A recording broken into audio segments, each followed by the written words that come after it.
done a search of voices, and found mine, and decided that was the voice that he wanted. Because sometimes what type of story is it? it's the memoirs of Gorky, the famous Russian bloke, and some other famous Russian bloke, revolutionaries, 1870s, and that sort of stuff. Trotsky area and that sort of stuff. Is being brought up in the slums, how they survived. One was made an orphan, and all this sort of stuff, and how he went through society and civilization. And yes, it would be a very interesting book to read. I would love to read it because it's all done in the first person. You know, I did this and it's fantastic. But I said, look, June, July next year is my completion time for it. And I came back and said, sorry, that's too late. That's fine. I'm not about to give up one for another. What was their estimate on finished duration? I asked the question after. I said, when do you want it by? Because if he says, look, it's going to be May, I say, okay, fine. I can take some leave. I can compress my stuff, and I can complete it. But he didn't come back with anything. He just said, sorry, it's too late. And he didn't answer my question because I would have tried to compress it. I've got 2 weeks of Christmas. I could probably do most of the book I'm doing now because the one now is 140,000 words.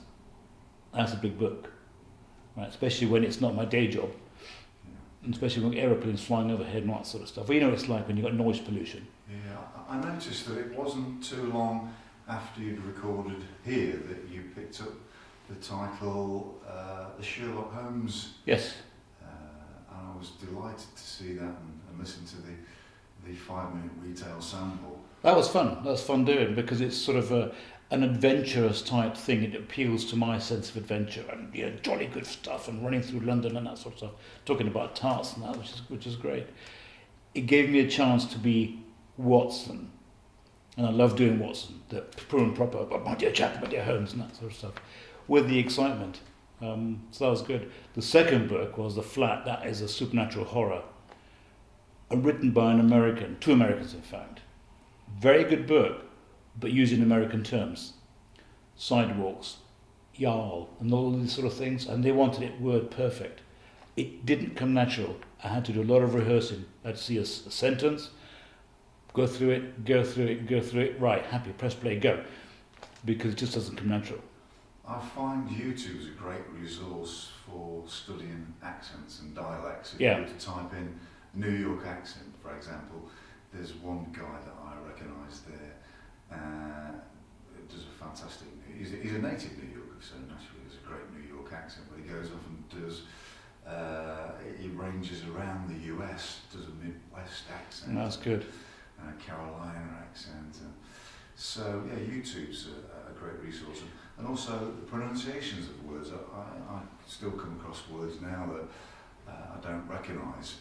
And for the correct pronunciation, I type into Google, pronounce whichever word it might be, and you get an automated. That's exactly what I do. Exactly what I do.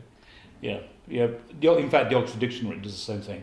You just press it and just pronounce it, which is very. I did use it, in fact, quite a bit for that book.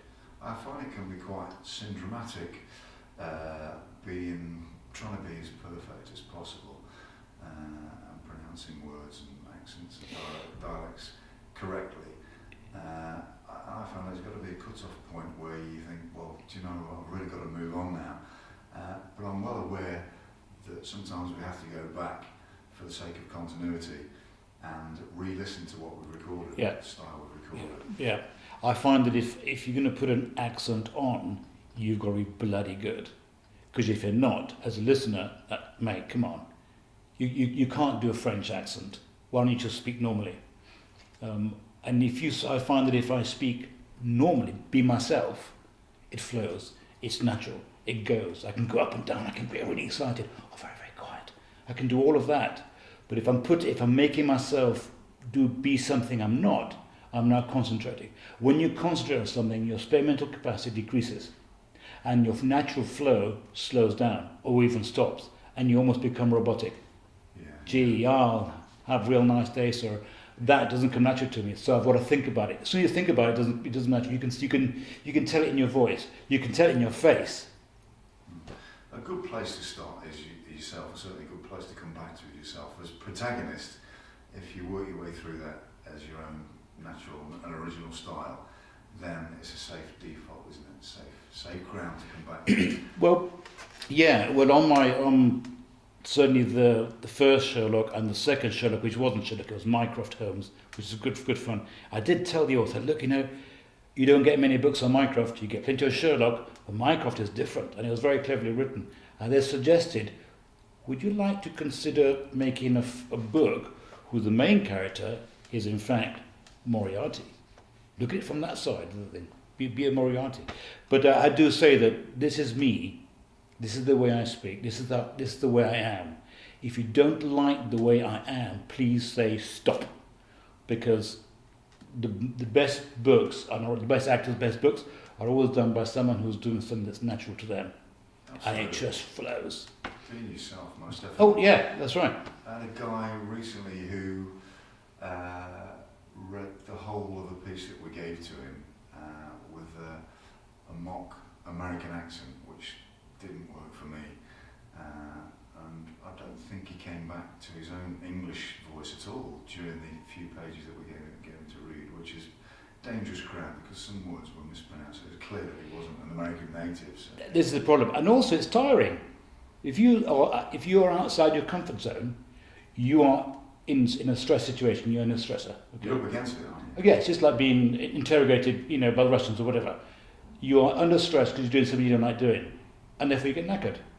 So whilst I can sit in front of a microphone realistically 2 hours and just go bang, if I was doing it with another voice, I'd be knackered. That's it, mate. I'm going to chin it now for the rest of the day. And now, if I've got a full day where I can record, I'll do 2 hours in the morning, 2 hours in the afternoon, 2 hours in the evening mastering.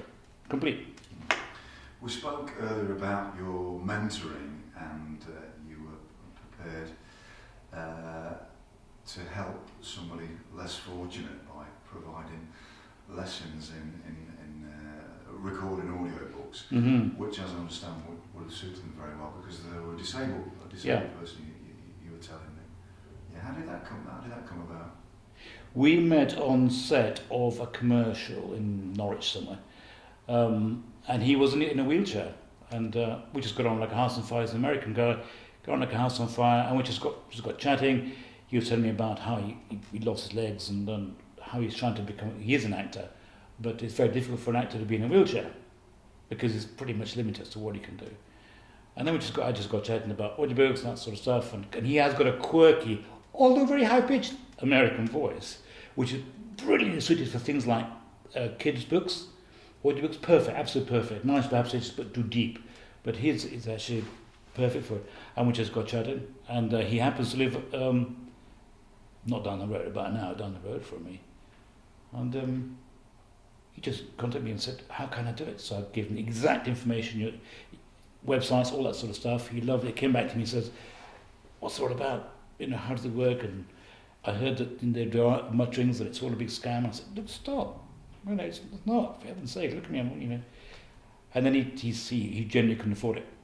So I said, well, you know what? Look, I've just got, in fact, he's the one that's actually borrowing your microphone that you gave me. I said, look, I've got a spare microphone because I've got an NT1 one now. And I just went around to his house, planks of wood, built a box like you gave me. It works a treat. That's it. Microphone, showed him distance to go, showed him what to do. This is Audacity, this is how you work it. Record. So when we found it about, I said, look, this is without a box, this is what it sounds like, this is with a box. That sort of stuff, this is how you record, so you're happy with recording. Once he's got that, he said, right, let's go and start mastering. Let's pretend this is the book now. Right, you want to get rid of that shit in the background. So that's the noise gone, noise floor and graphic equalizer and all that sort of stuff. I just went through all that with him. He played around with the settings, I left. Then we'd communicate on the phone and say, look, what's happened now? So I would go on to my Audacity whilst he's on his Audacity, and I'll talk him through it. Yeah. So And it's an ongoing mentoring. Yeah, but it is an ongoing mentoring, but he did get onto ACX, and he's just auditioned and got his first contract, his first book. So he's delighted. So whilst you weren't involved with him, his success has been thanks to my success, which has been thanks to you. Good. So you're part of the chain. That's great. I'm all for